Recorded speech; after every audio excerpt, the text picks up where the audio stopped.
बचपन से शहर में रहने वाला मनोज इस साल होली की छुट्टियों में अपने गांव दुर्गापुर वापस आता है, जहां उसे देख पूरा गांव खुशी से झूम उठता है। जब गया था तब इतना सा था और अब देखो कितना बड़ा हो गया है। हाँ सरपंच जी, जब मैं गया था तब आप भी बहुत जवान थे और अब देखो कितने बूढ़े हो गए हैं आप। चला चलो बढ़िया है, बच्चा घर वापस आ गया। इसी खुशी में आज रात पार्टी होगी। क्या बात है, गांव में भी पार्टियां होने लगी। वैसे अगर पार्टी की बात है तो आज क्यों सीधा होली पार्टी करते हैं। होली पार्टी की बात सुन चहल पहल में अचानक सन्नाटा छा जाता है, जिसे देख मनोज को कुछ अजीब लगता है, लेकिन तभी सरपंच बात पलट देता है। अब बहुत देर हो गई, चलो सब अपने घर चलो, पार्टी के बारे में कल सोचेंगे। मनोज भी मम्मी पापा के साथ घर आ जाता है, पर होली पार्टी और उस पर पूरे गांव की खामोशी वाली बात अभी तक उसके जहन से निकलती नहीं। पापा, होली पार्टी की बात पर सब चुप क्यों हो गए थे? अरे होगी उनकी कोई अपनी बात, मुझे गांव की पंचायती थोड़ी पता है। थक गया हूँ, चलो सो जाते हैं, कल बात करते हैं। पापा की बात मानते हुए मनोज भी सोने चला जाता है। आज तो छुपा लिया, लेकिन हफ्ते बाद जब होली का दिन आएगा तब इसे कैसे रोकोगे? अगली सुबह सूरज के साथ ही मनोज भी गांव घूमने निकल जाता है, जिस पर रास्ते में उसे अपनी ही उम्र के कुछ लड़के भी मिलते हैं, जिनसे दोस्ती कर अब वो उनके साथ घूमने लगता है। इसी तरह कुछ दिन बीत जाते हैं और होली नजदीक आने लगती है। दोस्तों, होली में 4 दिन ही बचे हैं, पर गांव में उसकी कोई तैयारियां क्यों नहीं दिख रही? क्योंकि यहाँ होली नहीं मनाई जाती। अरे पर ऐसा क्यों? वो राजा भूषण, अरे तुम 4 दिन के लिए आए हो, क्या इतना सोच रहे हो? चलो कुछ खाने चलते हैं। इसी के साथ एक बार फिर होली की बात को टलते हुए देख मनोज को शक होने लगता है। वो घर पहुंचते ही इंटरनेट पर अपने गांव और राजा भूषण के बारे में जानकारी निकालने लगता है। क्या? मुझे आज तक ये नहीं पता था। ऐसा कैसे? किसी ने मुझे कुछ बताया क्यों नहीं? सारी जानकारी लेने के बाद मनोज गांव वालों या अपने मम्मी पापा से कुछ पूछे बिना खुद ही उसकी सच्चाई के बारे में छानबीन करने लगता है, जिसके चलते वो राजा भूषण की हवेली में पहुंचता है। वाह, क्या हवेली है यार! पर क्या यहाँ सच में कोई भूत है? हेलो बुज्जी, कोई है क्या? हम इस साल गांव में होली सेलिब्रेट कर रहे हैं, क्या आप उस पर थोड़ा इंटरव्यू देंगे? मनोज के ऐसा बोलते ही गांव में तूफान उठ जाता है और हवेली में रखी सारी चीजें हिलने लगती है। एक अदृश्य शक्ति मनोज को धक्का देकर हवेली से बाहर निकाल दरवाजा बंद कर लेती है। ये सब देख मनोज हैरान रह जाता है। क्या अभी मुझे हवा ने धक्का देकर बाहर निकाल दिया?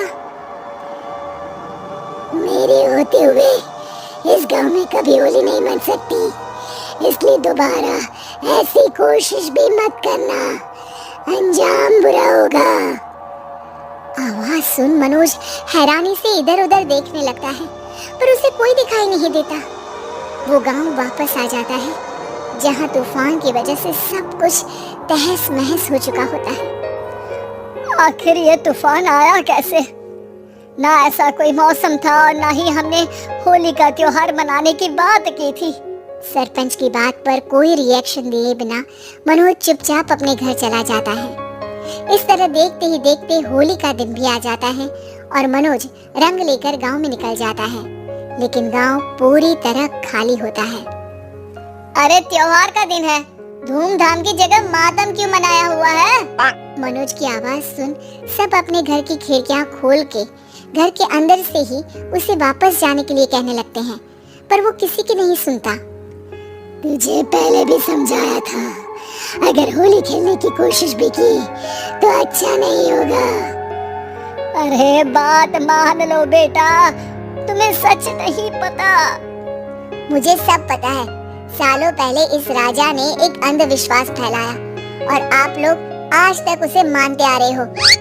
अरे बेटा, जब तुम पैदा भी नहीं हुए थे उससे भी बहुत पहले से इस गांव पर होली का श्राप है। अगर गांव में होली का त्योहार मनाया जाता है तो प्रलय आना पक्की बात होती है। राजा भूषण इस सब में नहीं मानते थे और त्योहार मनाने लगे। जिसके चलते होली वाले ही दिन पहले उनके बेटे की और फिर उनकी मृत्यु हो गई।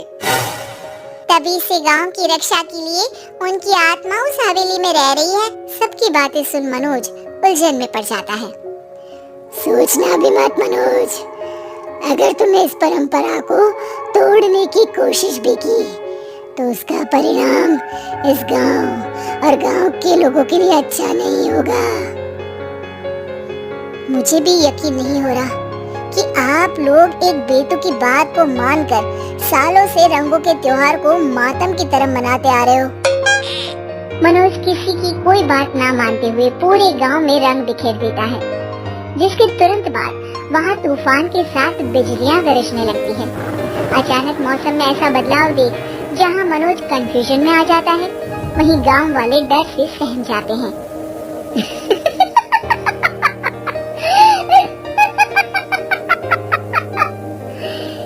इस लड़के ने हमारे जैसे सिर्फ अपने स्वार्थ के लिए नहीं बल्कि पूरे गांव की खुशियों के लिए यहाँ होली मनाई है, जिस वजह से अब इस गांव पर होली का श्राप टूटता है।